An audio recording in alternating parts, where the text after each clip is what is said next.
आपको पता होना चाहिए कि परमेश्वर ने अपनी व्यवस्था पत्थर की पट्टिकाओं में लिख के दिया, ताकि ये मनुष्य इसे देखे और इस पत्थर से जो लिखा गया पत्थर के ऊपर ये मिटने ना पाए। और आपको मालूम होना चाहिए कि वो पत्थर की 2 पट्टिकाएं जो 10 आज्ञाएं थीं, वो परमेश्वर का वचन ही है जो हम आज सीख रहे हैं। और वो चीज़ें परमेश्वर के लोगों के साथ साथ बनी रहती थी तो हम जय पाते थे। बाइबल गवाह है कि वो एक वाचा के संदूक में वो पट्टिकाएं रखी जाती थी, और वो वाचा का संदूक जहां जहां जाता था वहां वहां आप जय पाते थे। अब आपसे सवाल करूं, उस वाचा के संदूक में रखा क्या था? हाथ उठाओ। ये वचन रखा हुआ था। अब इसकी कीमत समझ में आ गई कि नहीं? उसमें केवल कितने वचन लिखे गए थे, बोल के बताइए। 10 वचन, 10 आज्ञाएं प्रभु ने अपने लोगों के लिए दिया, आपको हमें दिया, ताकि हम पाप को जान जाएं और पवित्रताई को भी जान जाएं कि पाप कैसे होता है, पाप क्या करता है और पवित्रताई क्या करता है।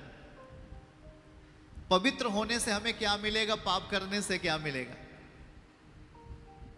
पाप करने से मौत मिलती है, पवित्र जीवन जीने से अनुग्रह मिलता है परमेश्वर का। आमीन। ये हमें वचन सिखाया, और वही वचन आज आपके सामने जब प्रभु बांटता है, आप जब उस वचन को सुनते हो और अपने हृदय के लिए, अपने हृदय में उसे जगह देते हो, तो आप स्वयं एक पत्री बन जाते हो। आप स्वयं क्या बन जाते हो? आप एक पत्री बन जाते हो, एक लिखी लिखावट, एक लिखी हुई पत्री। आप जहां भी जाएंगे, जिधर कोने में जाएंगे, आप यीशु मसीह को लेकर जाएंगे। आज भी यीशु मसीह को आप लेकर जा रहे हैं। जब आप किसी से बोल रहे हैं, आप स्वयं एक बाइबल है, स्वयं आप एक वचन, आप एक पत्री की भांति हैं, आपके हृदय पर लिखा गया है। अब जो हृदय पे, आपके हृदय पे लिख उठा है, उसे चमकने की जरूरत है। उसे धूल मिट्टी उस पर नहीं पड़ना चाहिए। वो जितना चमकता है, जितना साइनिंग आएगा आपके हृदय में, उतना ही आपने जो वचन ग्रहण किया आपके लिए पूरा होगा। जहां आप जाओगे, जिसे आप दोगे, उसके जीवन के लिए पूरा होगा। शायद कोई कहेगा कि ओ जी, मैंने 4 दिन पहले उसके लिए प्रार्थना किया, आज वो बिल्कुल फिट हो गया भाई, मैंने दुआ किया, आज वो चंगा हो गया। ये आप शुद्ध तरीके से जीने का प्रतिफल है, पवित्रताई में जीने का परिणाम है। या मैं उसके घर गया, उसके साथ खाना खाया, उसका हृदय अच्छा हो गया। ये क्यों प्रभु आज आपको समझाना चाहता है कि आप एक सुसमाचार लेके जाने वाले पत्री बन जाएं।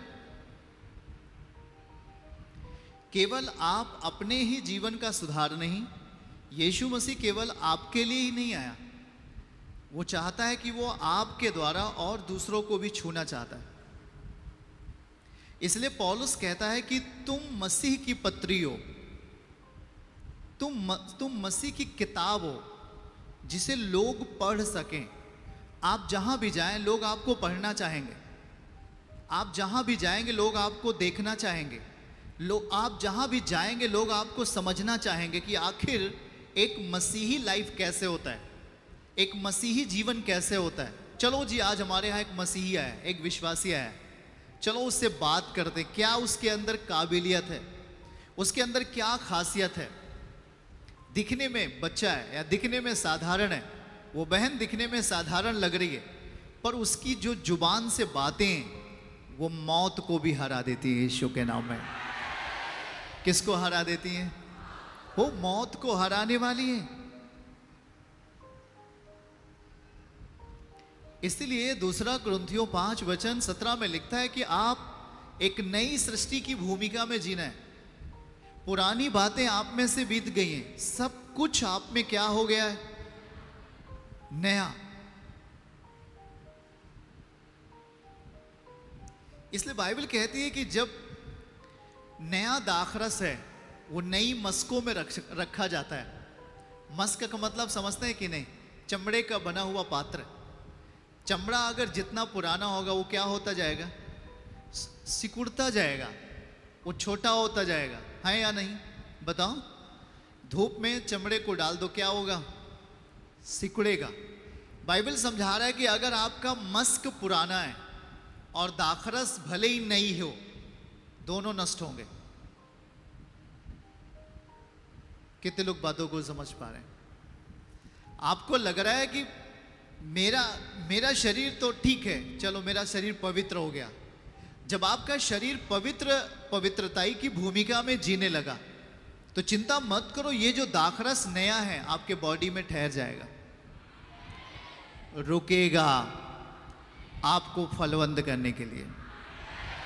पर जिसका मस्क अभी भी पुरानी है, जिसका शरीर अभी भी पुराना है, मतलब अभी भी पुरानी चाल, पुरानी भूमिका, पुराना तमाम व्यभिचार, तमाम ऐसे गुनाह जो आपको नहीं करना चाहिए, आप मसीह में आकर वही चीज कर रहे हो, ये मैं समझा रहा हूं कि ये आपके अंदर जाएगा तो, पर दोनों को दोनों खत्म हो जाएगा। मतलब आपका शरीर भी खत्म होगा और ये वचन भी निष्क्रिय हो जाएगा, कोई काम का नहीं। इसलिए बाइबल कहती है कि तेरा मस्क भी नया हो और ये वचन तो नया ही है। आमीन। दोनों नए रहेंगे, लंबे समय तक आप आशीष के कारण बनेंगे यीशु के नाम में।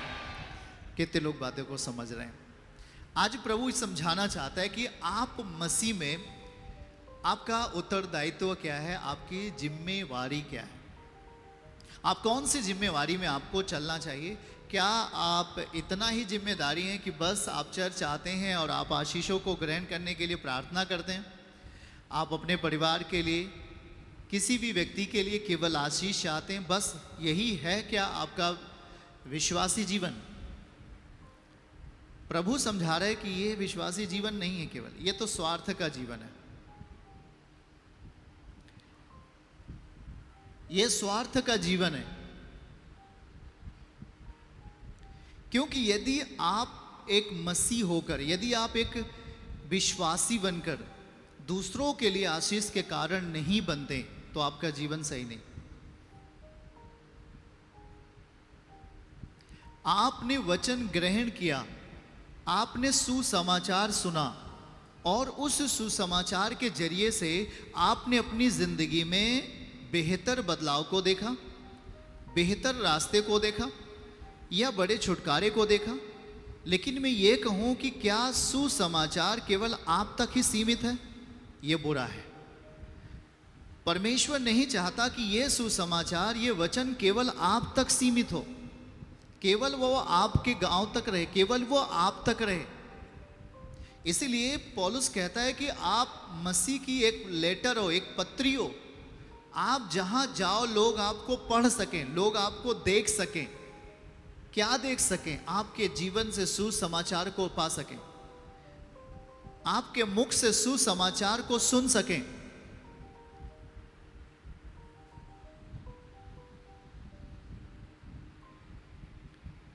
क्योंकि सुसमाचार बांटने की चीज है, सुसमाचार दूसरों को देने की चीज है। अगर हमारे पास पहुंचा है तो जिम्मेवारी है कि दूसरों के पास भी जाए, क्योंकि उसे सुसमाचार की जरूरत है, उसे सुसमाचार की आवश्यकता है। आमीन कहिए।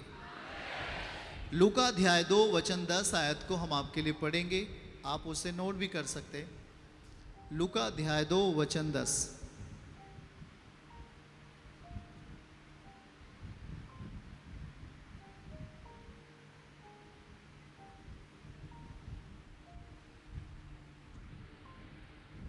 लिखा क्या इधर देखें। तब स्वर्गदूत ने उनसे कहा, मत डरो, क्योंकि देखो मैं तुम्हें बड़े आनंद का सुसमाचार सुनाता हूं जो सब लोगों के लिए होगा। आमीन। आप क्या समझ रहे हैं? सुसमाचार केवल आपके लिए है? जिन्होंने समझा कि सुसमाचार केवल मेरे लिए है, तो मैं समझता हूं कि आप स्वर्ग के लिए कोई धन इकट्ठा नहीं कर रहे हैं। आपको मैं स्पष्टता से कहता हूं कि दूत ने क्या कहा। मैं तुझे बड़े आनंद का सुसमाचार सुनाता हूं जो सब लोगों के लिए होगा।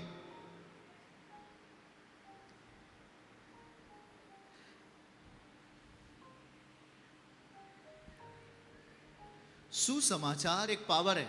पड़ोसी को हिला के बोलो, सुसमाचार एक शक्ति है।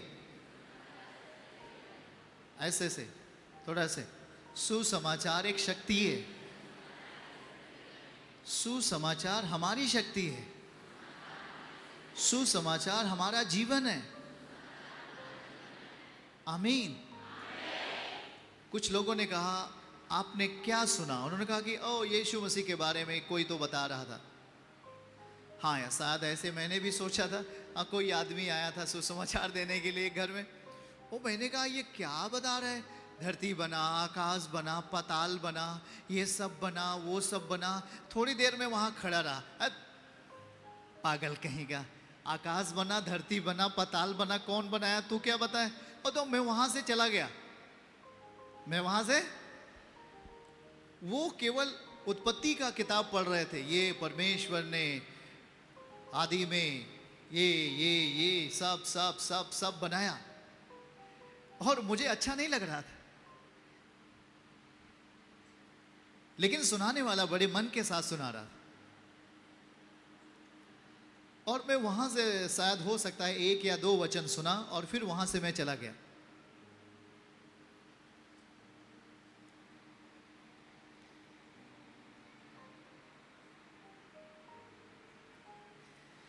दस साल से पीड़ाओं में मैं दर्द में था, दवा खा करके जिंदगी जी रहे थे। मैं चल भी नहीं पा रहा था। 1 लाख में 1 व्यक्ति को वो मर्ज होता है जो मुझे हुआ था। 1 लाख आदमी में ढूंढोगे तो 1 आदमी को वो मर्ज मिलेगा जो हमें हुआ था। ये आप सोच लो। 2 लाइन सुसमाचार सुना और अनिच्छा पूर्वक वहां से मैं चला गया। पर जब प्रभु ने हमें बुलाया तो 2 हफ्ते भी नहीं लगे।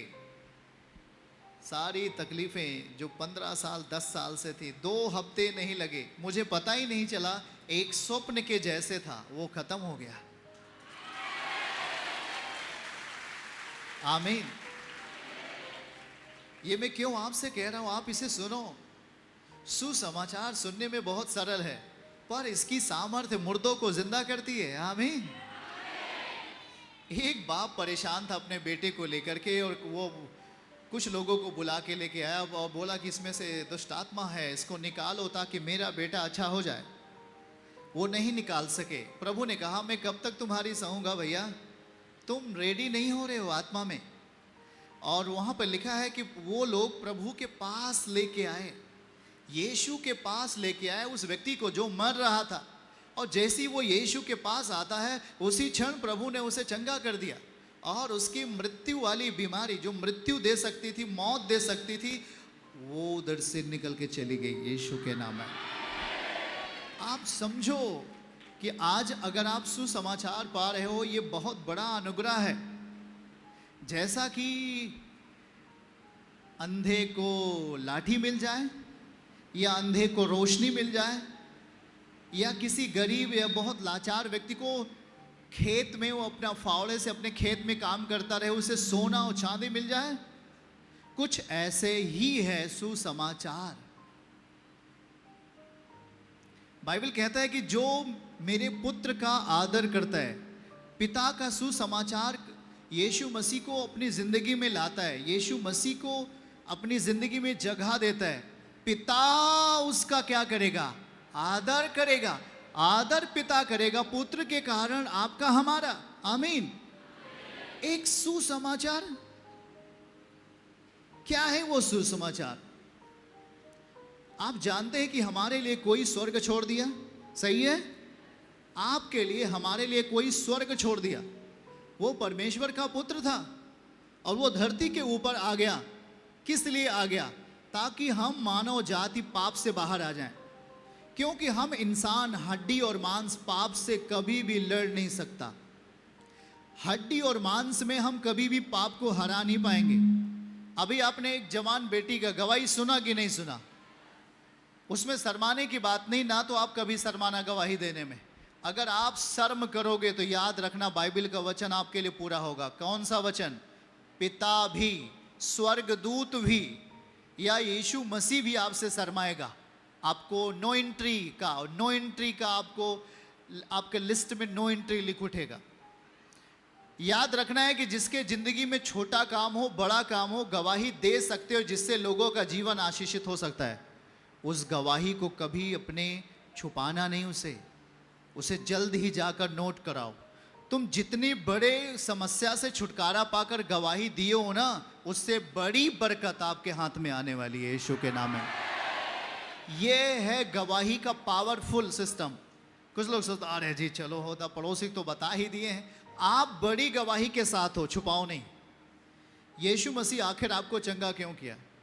उसने जब एक व्यक्ति को चंगा किया और कहा जा चढ़ावा चढ़ा जो मूसा ने ठहराया है, ताकि लोगों के ऊपर गवाही हो, लोग गवाही सुने। किसने चंगा किया? तू कोढ़ से ग्रसित था, किसने तुम्हें ठीक किया? जब आप इस चीज को बताते हो, पिता को क्या मिलता है? महिमा मिलता है, यीशु को महिमा मिलता है, और आपकी जिंदगी अब अगले स्तर पर और ऊंचा होने वाला है यीशु के नाम में। कितने लोग बातों को समझ पा रहे हैं? आज सुसमाचार, जब आप किसी के पास गए, आपने उसे 2 शब्द 1 मिनट रुककर आपने उसे सुसमाचार नहीं दिया। उसे तलाश है सच्चे परमेश्वर का।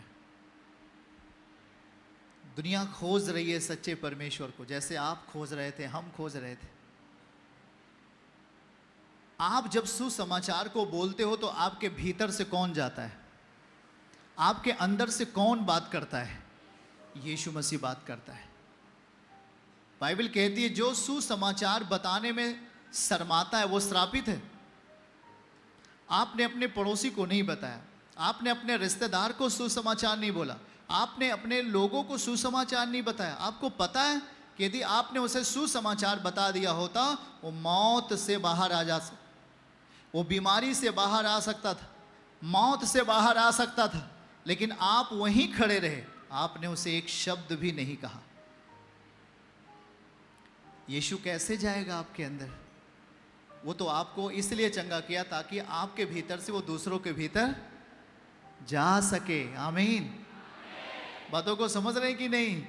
इसलिए चलिए पहला कुरिन्थियों का किताब पढ़िए, अध्याय 1 वचन 18 में क्या लिखा है हम आपके लिए पढ़ते हैं, ध्यानपूर्वक पढ़िए। और वहाँ लिखा है कि क्रूस की कथा अर्थात सुसमाचार नाश होने वालों के निकट मूर्खता है, परंतु हम उद्धार पाने वालों के निकट परमेश्वर की सामर्थ्य है। आमीन।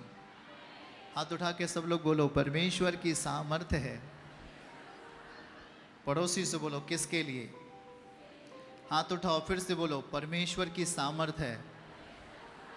बगल वाले से बोले किसके लिए?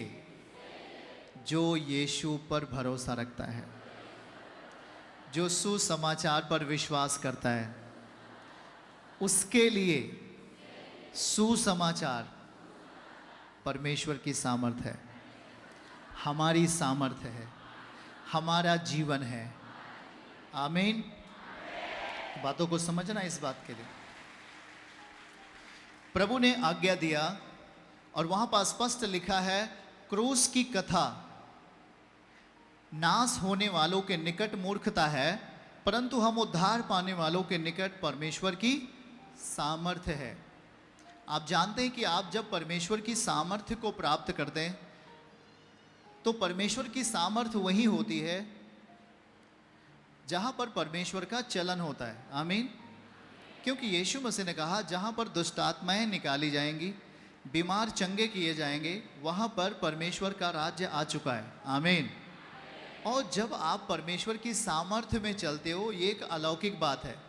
आपका हड्डी और मांस तो दिखता रहता है, लेकिन आपके अंदर, आपके जीभ के अंदर, आपके ओंठों में एक सामर्थ्य होती है। कौन सी सामर्थ्य? जब आप अपने बेटों के लिए दुआ करते हो, जब आप अपने नाती पोतों के लिए प्रार्थना करते हो, जब आप अपनी परिस्थितियों के लिए प्रार्थना करते हो, वो स्थितियां बदलने लगती हैं। आमीन।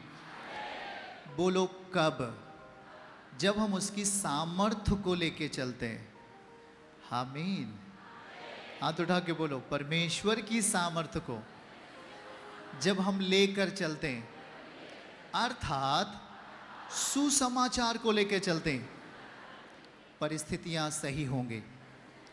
जो बुरी हैं, जो टूटी हुई हैं, जो बिखरी हुई हैं, वो सही होगा। क्यों? पड़ोसी से बोलो, क्यों? क्यों? क्योंकि मेरे अंदर परमेश्वर की सामर्थ्य है। आमीन। सामर्थ्य मिलने का मतलब, आपको सामर्थ्य मिलेगा, लेकिन वो सुसमाचार का आदर आप में है कि नहीं? सुसमाचार, अभी हमने पढ़ा क्रूस का कथा, मतलब सुसमाचार। सुसमाचार पर अगर आप विश्वास करते हैं, मतलब आप सुसमाचार का आदर करते हैं, मसीह का आदर करते हैं, तो याद रखना है आपका शरीर, आपका आत्मा अब सामर्थ्य को लेकर चलेगा। किसकी सामर्थ्य लेकर चलेगा? वह सामर्थ्य जो आपके अंदर हर बीमारी को आने से रोकेगा, पहली बात। दूसरा, वह सामर्थ्य जो दूसरों को भलाई करेगा आपके अंदर रहकर। आमीन बोलिए। बातों को समझ रहे हैं कि नहीं? यीशु मसीह ने कहा, अगर तेरे पास 2 कुर्ते हैं तो एक दूसरों को दे दे। अगर आपके पास 2 अच्छे कपड़े हैं तो एक मांगने वाले को क्या कर? आप लोग देते हैं कि नहीं देते? सच में बताओ भाई। अगर आपके पास पहनने के लिए ज़्यादा कपड़े तो हाँ जी चलो ये मांगने के लिए आए, इन्हें भी दे सकते, इन्हें भी दे दो। प्रभु कह रहा है कि जो आपके भीतर है वो केवल आपके लिए ही नहीं, परंतु वो दूसरों के लिए भी ज़रूरत को पूरा करने वाला बने। आमीन। और इसीलिए यहाँ पर स्पष्ट कहता है कि क्रूस की जो कथा है, नाश होने वालों के, जो समझते हैं कि क्रूस की कथा कुछ भी नहीं है, इससे कोई मतलब नहीं, उनके लिए कोई मतलब नहीं, पर जो उस सुसमाचार पर भरोसा रखते हैं, जो सुसमाचार पर विश्वास करते हैं, उनके लिए सुसमाचार सामर्थ्य है। क्या है भाई? आपके लिए, हमारे लिए, सबके लिए क्या है? सामर्थ्य है। जरा सोच के देखो,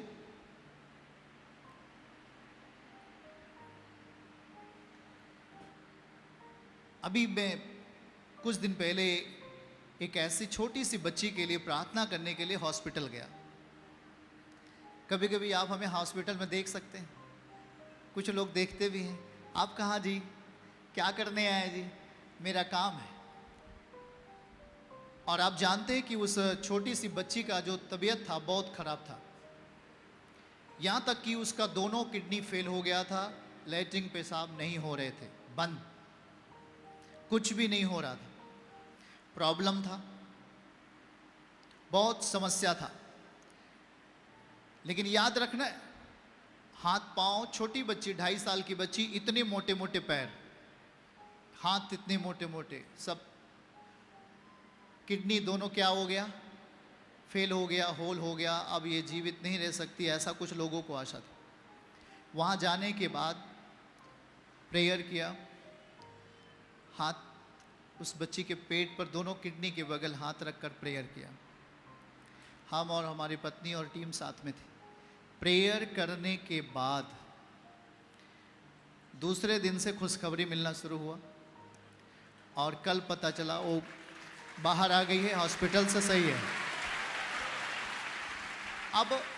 अब इस बात को समझिए, उसके हाथ और पाँव नॉर्मल हो गए, जो बहुत फूले हुए थे नॉर्मल हो गए, और किडनी काम करने लगी। अब पाइप लगाने की ज़रूरत नहीं, लैट्रिन और पेशाब के लिए पाइप लगा हुआ था। प्रॉब्लम बहुत ज़बरदस्त था, बगैर पाइप के लैट्रिन या पेशाब नहीं हो पाता था उस बच्ची का, बहुत बड़ी प्रॉब्लम थी। लेकिन आज की तारीख में यीशु मसीह ने 8 दिन या 10 दिन के भीतर उसे चंगा किया और वो हॉस्पिटल से बाहर गए यीशु के नाम में। ये आपका यीशु करेगा। आमीन। अगर आप ये सोचे कि नहीं नहीं नहीं, मुझे वहाँ प्रेयर करने के लिए नहीं जाना है, मुझे वहाँ प्रार्थना करने के लिए नहीं जाना है, आपको जाना ही है। कोई सगा संबंधी, कोई कुछ भी हो, अगर आपको बुलाता है आप वहाँ जाओ, उसके लिए प्रेयर करो। मैं कहता हूँ आप प्रेयर करके वापस आओ, खुशखबरी मिलने वाली यीशु मसीह के नाम में। हालेलुया। याद रखना है, यीशु आपके अंदर, अभी तो मैं बोल रहा हूं, आप जब सुसमाचार पर विश्वास करते हैं, सुसमाचार को तोड़ते नहीं है। खाना नहीं मिला कोई दिक्कत नहीं, लेकिन मेरे अंदर का सुसमाचार टूटेगा। उसे पाप की परिस्थिति में घसीट के नहीं ले जाना, उसे झूठ की परिस्थिति में घसीट के नहीं ले जाना, उसे व्यभिचार की परिस्थिति में घसीट के मत लेके जाओ। सुसमाचार को अपने भीतर सुरक्षित रखो और देखो यहोवा आपके साथ रहकर कितने बड़े बड़े काम करता है। यीशु मसीह के नाम में।